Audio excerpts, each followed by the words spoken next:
Hello guys, आपका स्वागत है मेरे YouTube channel hall knowledge white future पर। और आज हम देखने वाले हैं गंगा रिवर सिस्टम। मोस्टली सभी परीक्षाओं में इनसे क्वेश्चंस पूछे जाते हैं, इसलिए इम्पोर्टेंट तो ये है ही। अब हम पढ़ने वाले हैं अलकनंदा रिवर तंत्र और भागीरथी रिवर तंत्र। पुराणों में खास तौर पर स्कंद पुराण के केदार खंड में जो हमारे ये भागीरथी और अलकनंदा नदी तंत्र हैं, इनके 7 सबसे प्रमुख नदियों को सप्त सामुद्रिक स्रोत कहा जाता है। 7 नदियों का जो संगम है उसे सप्त सामुद्रिक तीर्थ कहा गया है। इन प्रमुख नदियों पर पंच प्रयाग तो स्थित हैं ही, साथ में पंच केदार, पंच बद्री, पंचशिलाएं, पंच धाराएं भी इसके पास स्थित हैं। ये 7 नदियां हैं अलकनंदा, धौलीगंगा, नंदाकिनी, पिंडर, मंदाकिनी, भागीरथी और नयार नदी। अलकनंदा नदी तंत्र और इसके साथ आने वाली 4 नदियां अलकनंदा, धौलीगंगा, नंदाकिनी, पिंडर, मंदाकिनी। बात करते हैं अलकनंदा रिवर तंत्र की। चमोली की उत्तरी सीमा पर बिल्कुल तिब्बत में स्थित हैं ये 2 ग्लेशियर, सतोपत ग्लेशियर और भागीरथी खर्ग ग्लेशियर। ग्लेशियर के बराबर में है एक ताल जिसका नाम है सतोपत ताल, जिसे हमारे शास्त्रों में यानी प्राचीन समय में क्षीर सागर, क्षीर या दूध का सागर कहते थे। सतोपत ताल के 3 कोने हैं और ऐसी मान्यता है कि इन तीनों कोनों में त्रिदेव ब्रह्मा, विष्णु और महेश ने तपस्या की थी। और इसी के पास में 2 और भी ताल स्थित हैं छोटे छोटे, जिनका नाम है सूर्य कुंड और चंद्र कुंड। और इसके अलावा यहीं सतोपत ताल के पास से ही स्वर्ग रोहिणी को भी रास्ता जाता है। कहा जाता है कि स्वर्ग रोहिणी से ही पांडव स्वर्ग की ओर गए थे। वैसे तो इसी सतोपत ग्लेशियर और सतोपत ताल को नंदा नदी का उद्गम स्थल माना जाता है, लेकिन यहाँ से थोड़ा सा आगे जहाँ सतोपत ग्लेशियर और भागीरथी खर्ग ग्लेशियर मिलते हैं, इसे अलकापुरी बांक या ग्लेशियर के नाम से जाना जाता है। यहाँ से अलकनंदा नदी अपने स्वरूप में स्पष्ट रूप से बहते हुए दिखाई देने लगती है।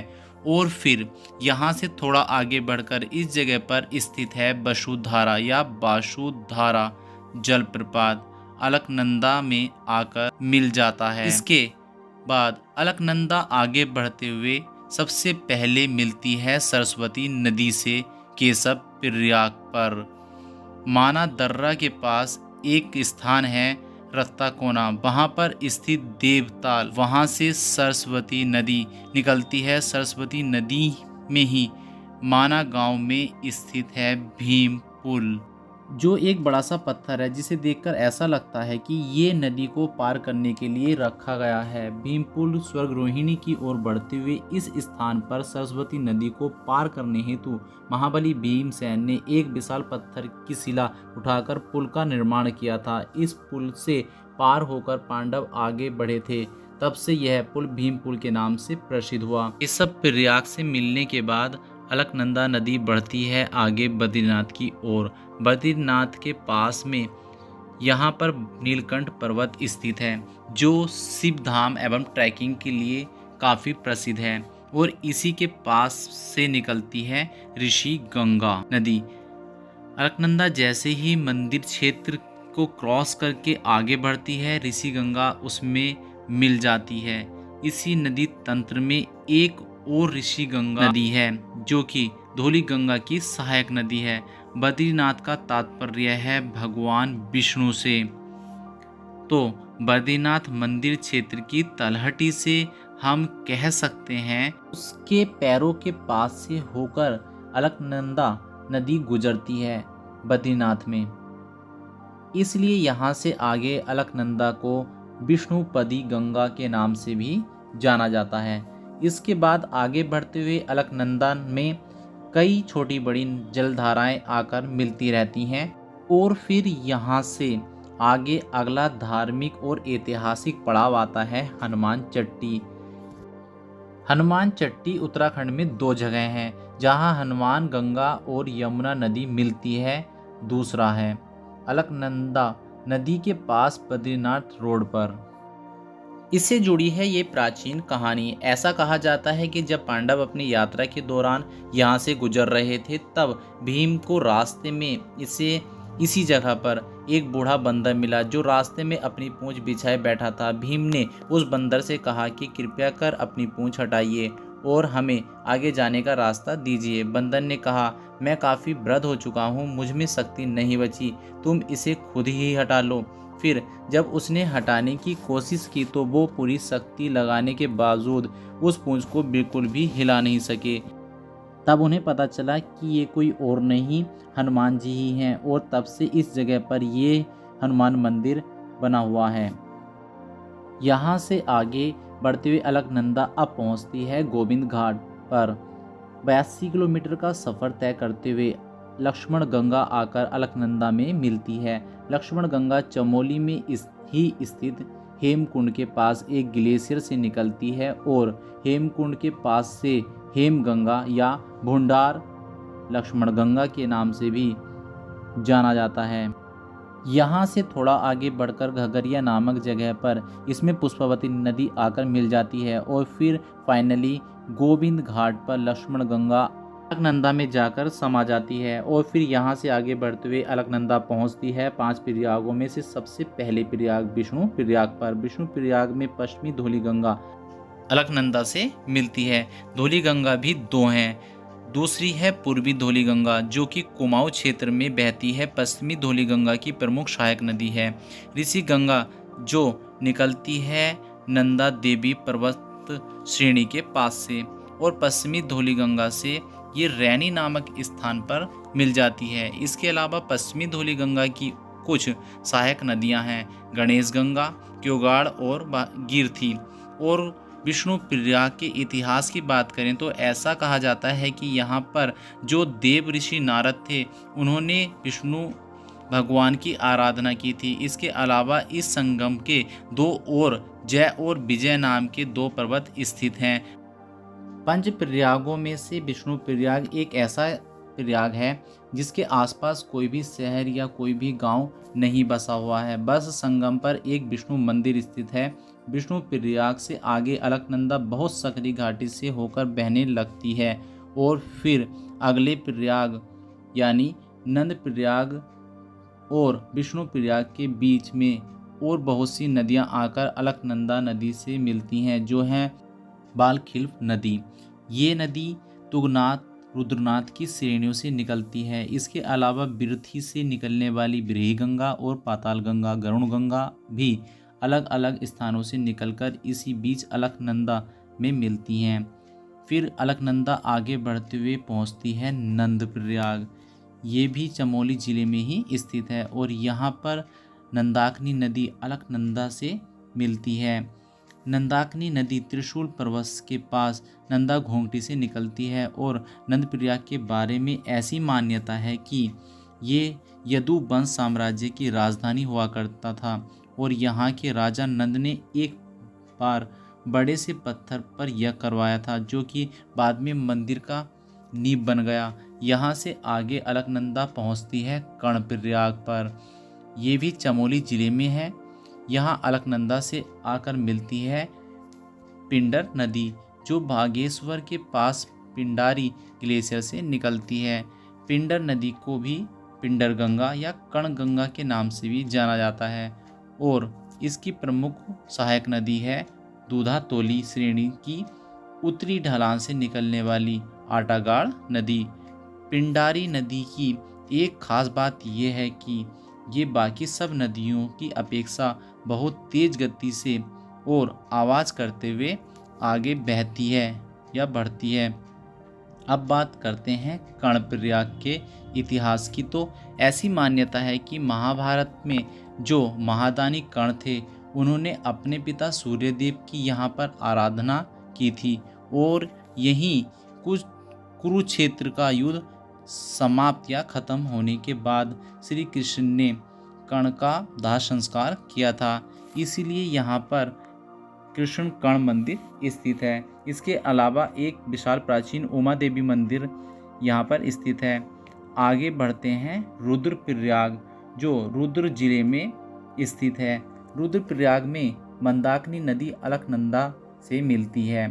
मंदाकिनी नदी निकलती है केदारनाथ के पास स्थित मंदरांचल श्रेणी से, या आप कह सकते हैं कि ये निकलती है चारावाड़ी ग्लेशियर से।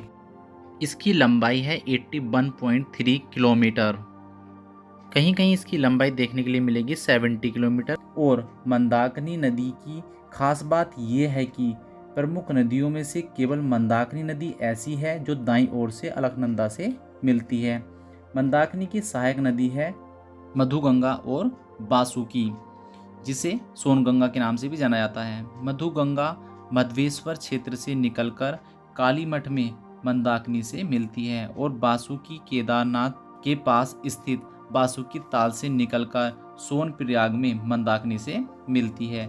इसी काली गंगा के नाम से भी जाना जाता है। रुद्रप्रयाग का इतिहास ये है कि इस संगम पर ऋषि मुनि नारद ने रुद्र यानी भगवान शिव की आराधना की थी और कहा जाता है कि इसी आराधना के बाद उन्हें संगीत शास्त्र का ज्ञान हुआ था।